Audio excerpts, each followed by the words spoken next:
c'est le nombre de députés qu'il y a à l'Assemblée nationale. Beaucoup trop d'ailleurs, mais voilà, le symbole et le signal était... il y a 577 parlementaires, 350 sénateurs, même 900 parlementaires en France. Voilà, on remarque, hein, plus les assistants parlementaires, vous avez vu, on parle beaucoup en ce moment. Voilà, ce qui fait quand même beaucoup de monde pour faire vivre l'Assemblée nationale et le Sénat. Mais voilà, il y a un vrai sujet, hein, on a des propositions là-dessus, sur une réforme des institutions parlementaires, où justement les rendre plus efficaces, plus opérantes et plus fidèles aux besoins du pays, comme beaucoup de pays. Est-ce que vous avez entendu parler du livre de Christian Chauvier qui vient de sortir, qui parle du dégoût pour la politique? Alors oui, je n'ai pas lu. Il y a le rien à foutre, le grand mouvement, la tendance. On n'est pas un petit peu contre toute la mentalité générale? Il y a ce RAF qui fait un peu le buzz en ce moment, il n'y a rien à foutre, politique, rien à foutre, qui est terrible, parce que ce qui est terrible, parce qu'en fin de compte, c'est effectivement ce qu'on vit aujourd'hui, dans des proportions extrêmement fortes, et c'est la pire des approches politiques. Celui qui réagit, qui conteste, qui râle, qui manifeste, il est vivant, il bouge, il est dans la controverse, on peut débattre avec lui, on peut mettre des idées sur la table, il est demandeur, il réagit. Celui qui est à ce point résigné, il n'y a rien à foutre. Ça m'intéresse plus, je l'ai évoqué tout à l'heure, c'est celui qui abandonne, qui renonce, qui n'est même plus dans son rôle citoyen. Il dit c'est plus mon sujet. Mais en même temps, voilà, il faut lui rappeler que la politique, c'est la manière de faire tourner un pays, c'est une manière de préparer l'avenir, c'est une manière d'assurer une éducation à nos enfants, c'est une manière de s'intermédier dans les grands conflits qui nous touchent directement ou indirectement. Donc, avoir ce niveau de résignation est extrêmement grave pour un pays. Quand les gens abandonnent toute idée d'idéal, toute idée d'action, toute idée de changer le monde au moins avec la politique, à ce moment-là, je pense qu'un pays est en risque, et c'est le message qu'il a vu passer dans ce livre, avec ce titre un peu provocateur, et qui est extrêmement emblématique de la crise d'engagement qu'il y a vis-à-vis de la politique, des choses publiques en général. Alors, volontiers, alors je vais prendre 2-3 questions, et puis je vais vous dire quelle est ma position. Oui, peut-être plus en prolongement de ce que vous disiez. D'abord, merci, parce que c'est un éclairage fort et bien en ligne avec ce qu'Emmanuel vous dites les politiques installées redoutent la réforme. Est-ce que vous trouvez explicite un petit peu?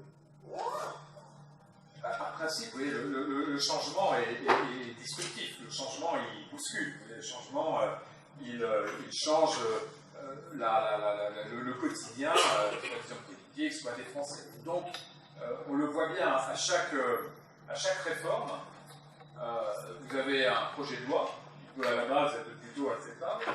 Et puis vous avez les électeurs qui vont vers leurs députés en disant attends, il ne faut pas toucher aux avantages ou à la manière dont je suis organisé, il faut veiller à ma corporation, il faut veiller à notre organisation qui pourrait trouver des inconvénients dans la réforme et dans le projet de loi que le gouvernement propose. Et on voit arriver tous les amendements petit à petit qui neutralisent le texte de loi. Et le jeu est à chaque fois le même, que ce soit à droite ou à gauche, vous avez un principe politique un peu construit, un peu audacieux, souvent, et puis vous avez une flopée d'amendements qui vient arrondir au début, réduire l'efficacité des politiques publiques. Et à la fin, vous avez un texte de loi qui est assez lourd, en fin de compte, qui est assez insipide, et qui est en plus remis en cause souvent dans ces décrets d'application, qui sont soit rédigés, soit tout simplement même pas appliqués, et beaucoup de textes de loi, par leur complexité, liés aux amendements qui sont passés par les parlementaires, finalement, à la fin, ne sont pas rédigés, voire ne sont pas appliqués, et rendent le texte totalement à côté de l'objectif qu'il poursuivait au début. Et ça, c'est un vrai sujet qui, dans une société de défiance, a laissé la place aux corporations, aux communautés, à tous les groupes de pression. Et quand vous êtes parlementaire, vous êtes assailli en permanence. Alors des gens qui, dès qu'un texte arrive et qui connaissent un tout petit peu de capacité d'influence, vous cernent totalement et vous expliquent que si vous voulez être réélu, si vous voulez qu'ils vous aident, etc., il va falloir dévitaliser ce qui les arrange pas en fait. Et cette éthique qu'il faut avoir quand vous êtes parlementaire, et moi je me suis fixé un certain nombre de règles, par exemple, n'acceptez aucune invitation d'un cabinet de ligne. Je n'ai pas fait un seul déjeuner, un seul dîner pendant tout le mandat. On vous fait des tables incroyables d'un cabinet de ligne.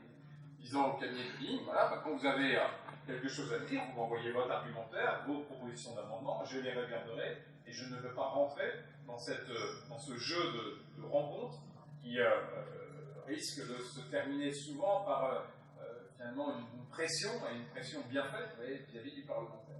Et donc il y a comme ça toute une série d'actions qui viennent envahir la vie parlementaire et qui amènent les députés, c'est pareil pour les sénateurs, à remettre en cause l'efficacité des textes. Si vous arrivez à renouveler l'Assemblée, comment vous ferez pour le Sénat? Ben moi, c'est assez radical, hein, puisque dans mon projet, je suis pour la suppression du Sénat. Je suis pour le transformer comme l'ont fait les Allemands, comme ont tenté de le faire les Italiens il n'y a pas très longtemps, ce qui a valu le départ de Matteo Renzi de la présidence italienne. C'est pour le transformer en une assemblée des territoires. C'est-à-dire faire ce qu'est le Bundesrat en Allemagne, c'est-à-dire une assemblée qui représente véritablement les patrons d'exécutifs territoriaux.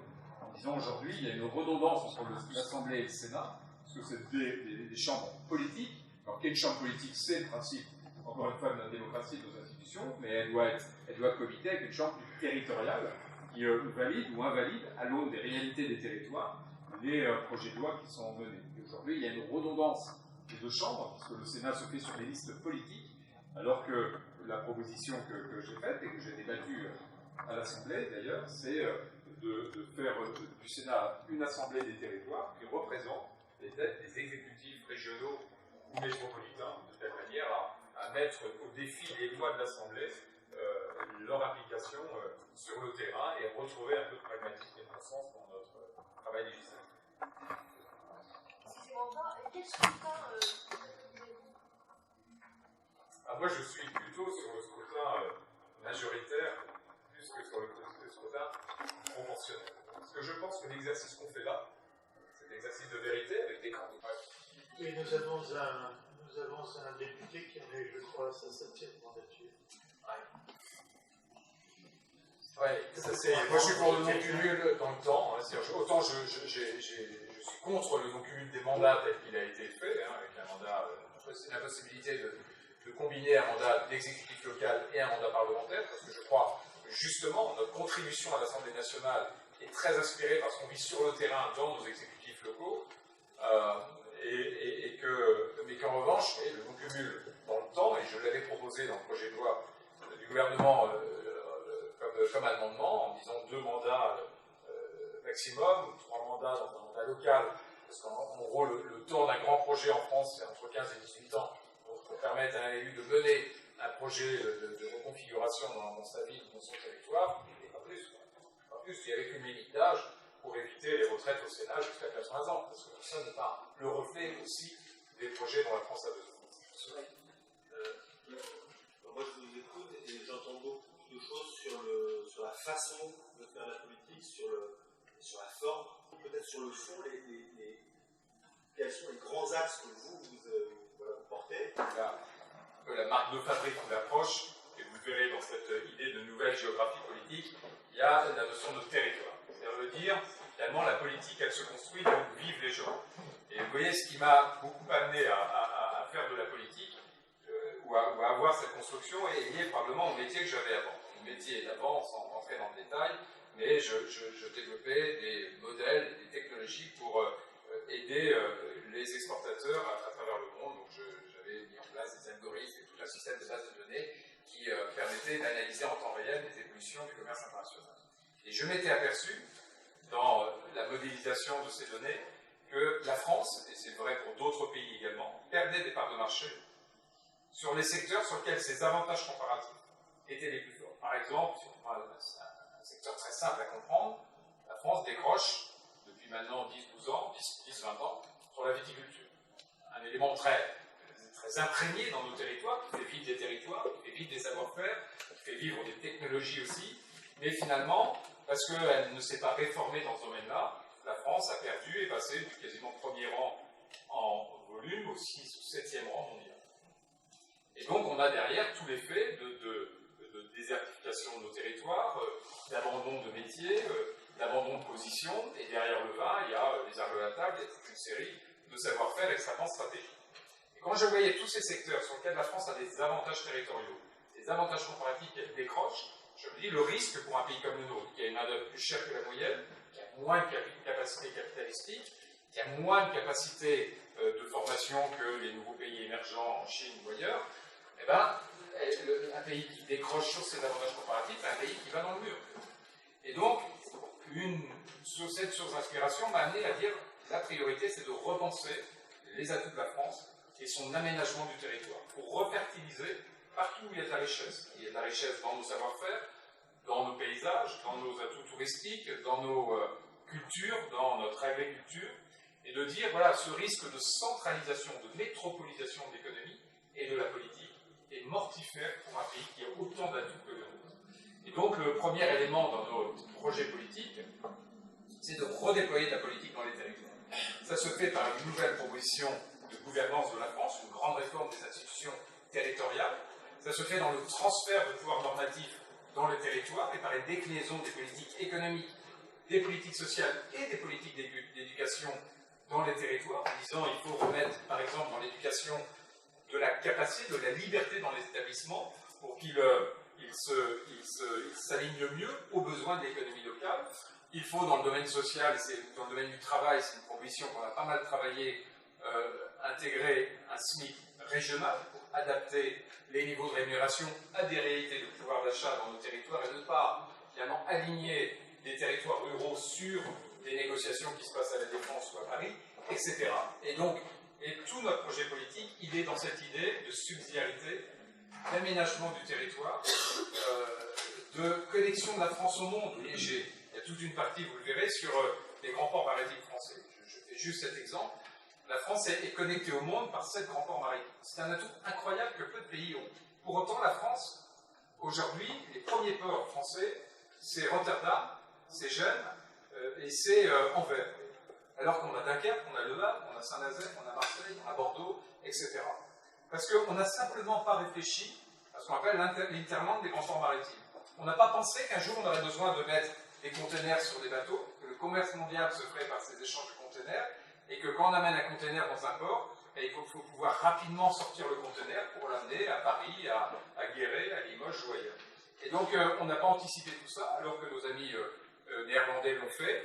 Ils ont construit des grands corridors pour qu'un conteneur aille en moins de 24 heures du fin fond du port au fin fond de l'Allemagne et vice-versa, et que nous, quand un conteneur arrive à Marseille, il reste 5-6 jours parce que finalement la ligne ferroviaire est réservée pour le TGV et que tout le port de Fos a été urbanisé pour qu'on puisse sortir un conteneur. Et donc on a fait des ports pétroliers avec des palmes, mais on n'a pas fait des ports qui connectent nos territoires au reste du monde. Et donc l'aménagement du territoire, qui était une vieille politique des années 60-70, pour adapter la France à ses besoins à l'époque, on ne l'a pas réitéré pour les raisons que j'évoquais au début. C'est simplement, quand vous parlez du commerce mondial à l'Assemblée nationale, vous avez la moitié des gens, ou les 3/4, qui n'ont jamais voyagé, si ce n'est dans des missions parlementaires, où vous êtes accueillis par l'Assemblée locale et le ministre qui vous accueille gentiment, et qui vous ne mettent pas en prise avec la réalité des défis commerciaux, des défis économiques. Donc ça, c'est vraiment une marque de fabrique, qui est peut-être le point d'angle stratégique de notre projet politique, repenser la France par ses territoires, et à réinventer dans cette idée de mieux exploiter tous ces avantages comparatifs. Ensuite, sur la situation actuelle et sur la situation actuelle. C'est un sujet qui m'a pas mal interpellé, d'autant plus que j'étais contre le système des primaires, considérant, vous l'avez compris, que c'était une forme de captation de la présidentielle par les partis politiques qui en établissaient les règles. Donc je n'ai pas voté aux primaires et je n'ai pas fait la campagne d'aucun candidat à l'occasion des primaires. Et puis, il y a quelques semaines, je souhaitais, vis-à-vis aussi des candidats de notre opération, montrer et dire à titre personnel vers quel candidat, je voterai, parce que je voterai au présidentiel comme vous tous, donc vers quel candidat je voterai, et j'ai annoncé que je voterai pour François Fillon, sur lequel le programme était assez compatible, je dis bien compatible, parce qu'il y a des éléments qui sont bien complets, d'autres que je n'approuve pas, mais assez compatible avec le nôtre, et dans tous les cas, le principe d'une majorité parlementaire, c'est justement agréger des programmes compatibles pour remonter finalement une proposition politique globale. Et puis, je l'ai fait alors, le jour, la veille de la publication, donc elle a enchaîné les premiers éléments. Ce qui m'arrangeait quelque part, elle dit bon, tu l'as fait au mauvais moment. Non, je l'ai fait plutôt au bon moment parce que c'est un marqueur qu'il fallait que je situe dans le débat politique. Et si je l'avais fait après, si je ne l'avais pas fait à ce moment-là, je n'aurais pas pu le faire après, compte tenu de ce qui se passait. Et puis le temps passe et on arrive à la situation dans laquelle on est aujourd'hui. Et il y a quelques jours, je me suis dit objectivement, voilà, comment analyser la situation aujourd'hui.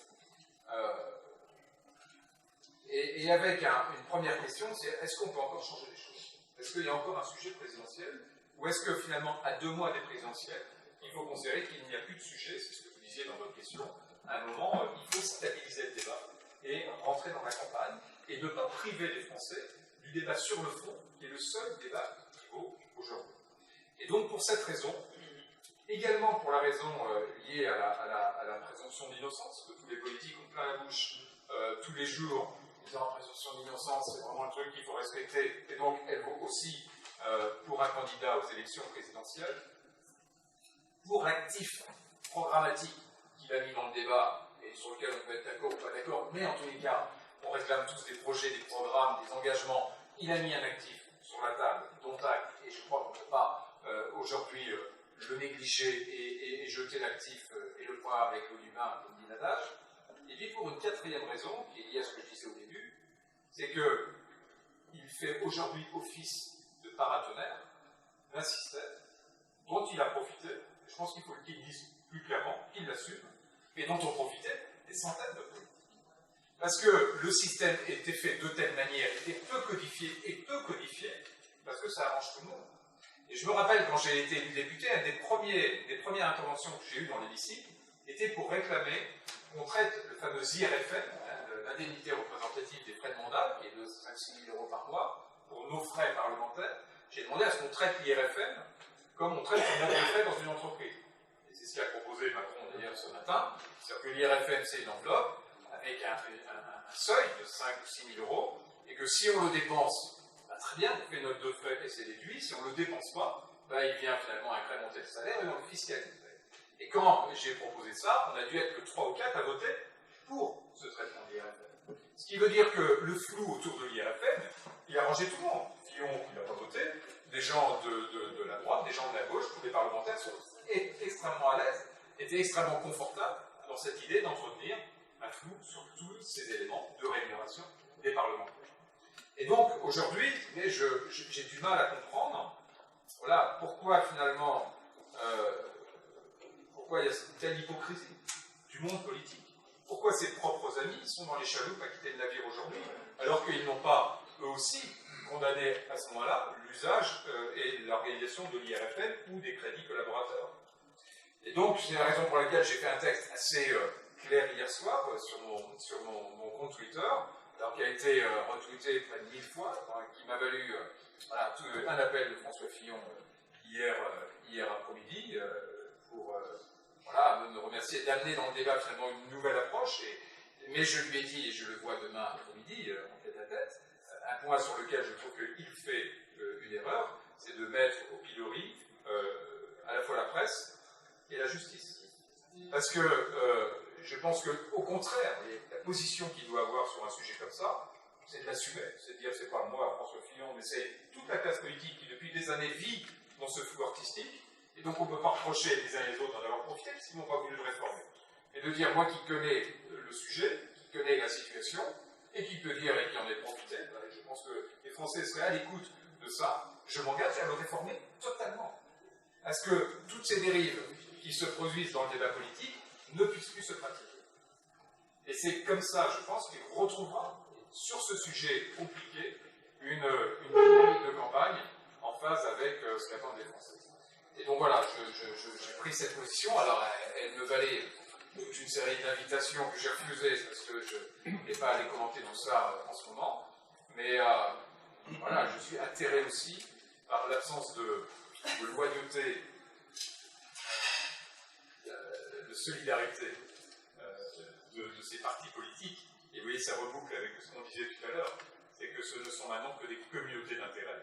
Et ceux-là même qui sont les plus opportunistes, ceux qui ont peur de ne pas être réélus, quittent le navire indépendamment des idées, des sujets et de de ce qu'il y a dans les programmes. Et c'est ça qui est, quelque part, cautionne, je pense, notre initiative, c'est que voilà, la politique, quand elle prend cette tournure, montre qu'elle est en crise, et c'est la meilleure réponse à ce qui se passe en ce moment, c'est que les Français, comme vous, comme moi, comme d'autres, prennent l'initiative politique avec cette liberté, avec cette volonté de réforme, pour redonner une perspective de confiance. Quel serait pour vous le délai, là aussi, pour leur dire, vous avez une place, au-delà de ce que vous faites déjà, qui n'est pas de rien à compte, mais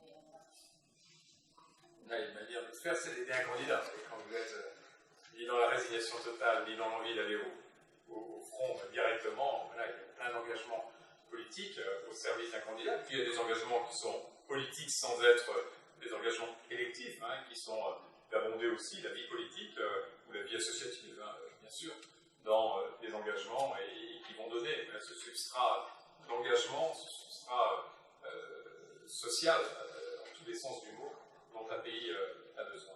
Après, au début de votre question, ce qui fait la différence, c'est la vision et les valeurs. Et après, le reste, c'est un peu de la littérature. C'est-à-dire que, voilà, effectivement, un mandat n'est pas une mission de chef d'entreprise. Pour autant, les méthodes, les regards, les enseignements dans une vie d'entrepreneur sont utiles pour la politique. Mais on ne peut pas comparer l'action politique à l'action entrepreneuriale. Heureusement, elles poursuivent des finalités différentes, elles se font sur des ressorts personnels différents, et c'est normal, c'est bien comme ça. Et donc c'est cette intention-là qui compte. C'est pour ça et que le sujet des valeurs, le sujet des convictions, doit être, à mon avis, un sujet très transparent. Et moi, j'ai toujours été surpris, alors que sur des grands sujets de société, j'ai pris des positions extrêmement fermes, vous voyez, sans hésitation. Et on m'a dit à chaque fois, tu vas te couper de tes collègues politiques parce que les positions voilà, sont très assumées. Et j'ai eu l'effet inverse. C'est-à-dire que l'effet inverse, c'est quand on vous dit on connaît votre niveau d'engagement, et donc ce niveau d'engagement, même si sur les sujets sociétaux en particulier, on n'y adhère pas, on n'est pas du même avis que vous, on sait que vous avez cette audace, ce courage d'aller au bout de vos convictions dans le débat public. Et je me rappelle d'un sujet qui avait été très, très dur, c'est quand on avait, pour l'anniversaire des 40 ans de la loi Veil, été appelé à voter pour l'IVG comme un droit fondamental. Et j'avais, le week-end d'avant, réécouté le débat entre Simone Veil et François Giroud à l'époque, et il y avait, de la part de Simone Veil, cette idée justement de ne pas reconnaître le droit fondamental, de le traiter de manière particulière, et la thèse de François Giroud, qui était une thèse très féministe et très gauchiste de l'époque, sur le droit fondamental.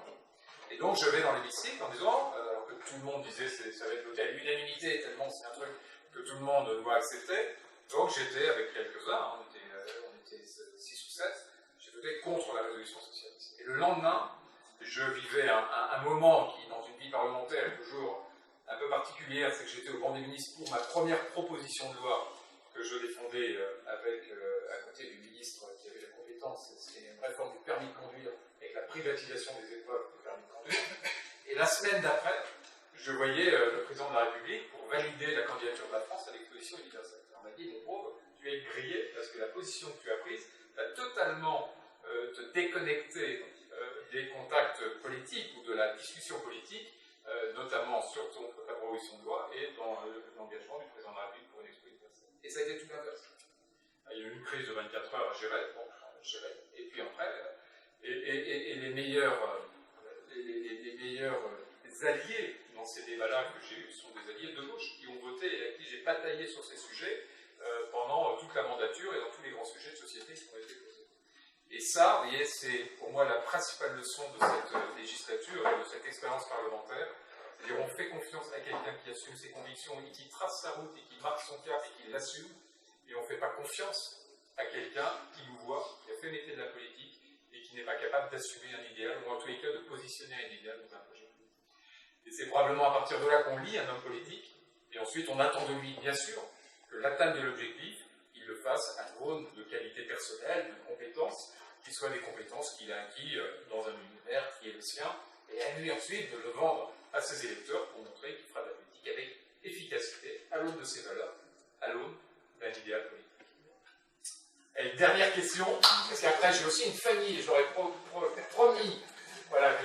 c'est une règle que je me suis fixée quand j'ai été élu, et à ma femme, je serai toujours à 10 heures maximum chez moi. Donc je roule en moto, ça va vite, mais néanmoins, je prends encore une place. Tout d'abord, merci pour la clarté de la vision que vous avez exposée.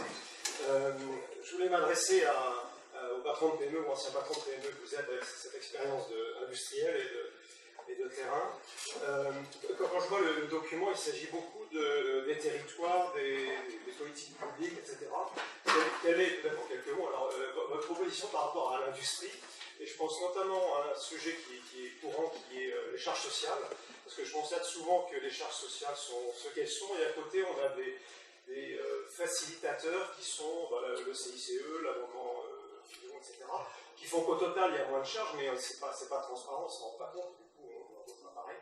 Donc est-ce qu'il y a un souci de simplification et de choc, comme on dit souvent, sur ce sujet pour aider l'industrie? Alors, ce petit livret, je vous encourage à aller sur le site 577.fr où il y a des éléments programmatiques. Ce petit livret est plutôt une vision, avec quelques exemples sur différents sujets, mais il n'a pas vocation à être un élément, un programme. Il ne faut pas le lire comme un programme, c'est expliqué au début, il faut le lire comme un espèce de document d'intention qui répond d'ailleurs pas mal à cette idée d'idéal, de vision politique.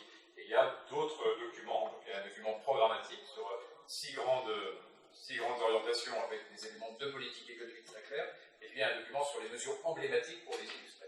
Mais sur votre question, il y a deux sujets. Il y a les dépenses sociales, et il y a la manière dont on les impute aux entreprises, aux salariés, par des prélèvements obligatoires. Et là, le traitement de ce sujet est dans les deux domaines. Si on ne peut pas l'aborder que par les prélèvements obligatoires en disant voilà quelle marge de manœuvre on a, il faut d'abord l'aborder par la masse des dépenses sociales du pays. Et la masse des dépenses sociales du pays, on a là aussi deux ou trois leviers. On a un levier sur la territorialisation de la politique sociale, et donc le contrôle des politiques sociales, c'est deux leviers essentiels. Et sur comment on organise, on répartit, et qui gère les politiques sociales au plus près des gens, de telle manière à les accompagner le plus efficacement possible, sans créer des rentes de situation. Il y a les effets d'aubaine des politiques sociales, on les a chiffrés à peu près 70 milliards d'euros. Donc les effets d'aubaine, c'est finalement tous les effets qui sont enchaînés par la facilité et le guichet social, et qui ne répondent même pas à des besoins sociaux. Et donc 60, 70, 80 milliards d'effets d'aubaine, c'est considérable. Et ça pèse sur l'économie, ça pèse sur les entreprises, et ça pèse sur l'emploi. Et donc on a du coup un effet contre-productif de notre générosité de l'État-providence en matière de politique sociale. Et donc on a cette première réponse qui est de neutraliser au maximum, entre 50, 60, 80 milliards, les effets d'aubaine des politiques sociales par une politique de territorialisation des politiques sociales, et puis par toute une série de mesures que l'on a imaginées. Et puis ensuite, il y a comment l'impact sur les entreprises. Comment on décharge les entreprises et les salariés de prélèvements obligatoires. Et là, il y a plusieurs sujets. Il y a le sujet qui est très débattu en ce moment du chômage, avec la responsabilité ou non de l'UNEDIC dans le traitement de l'assurance chômage. Et moi, je suis plutôt sur une ligne de supprimer le paritarisme et de redonner à l'État une responsabilité par rapport au système assurantiel du chômage, plutôt que la faire gérer avec la garantie de l'État par les partenaires sociaux qui n'ont pas été en capacité et qui n'ont pas la légitimité aujourd'hui pour réformer une politique d'assurance et probablement la fiscaliser plutôt que la faire peser comme une cotisation pour les entreprises et pour les salariés. Et puis, pareil pour la branche famille, la libérer de l'entreprise, qui n'est pas légitime dans ce type de cotisation, pour l'adresser différemment à l'ensemble des Français pour soutenir, par exemple, une politique familiale. Donc voilà, et je pense que les ersatz ou les détournements, les contournements plutôt comme le CICE, seraient plus pertinents en appliquant une réduction d'à peu près 4 à 6% sur les prélèvements obligatoires, plutôt que tous ces systèmes, type CICE ou autres prix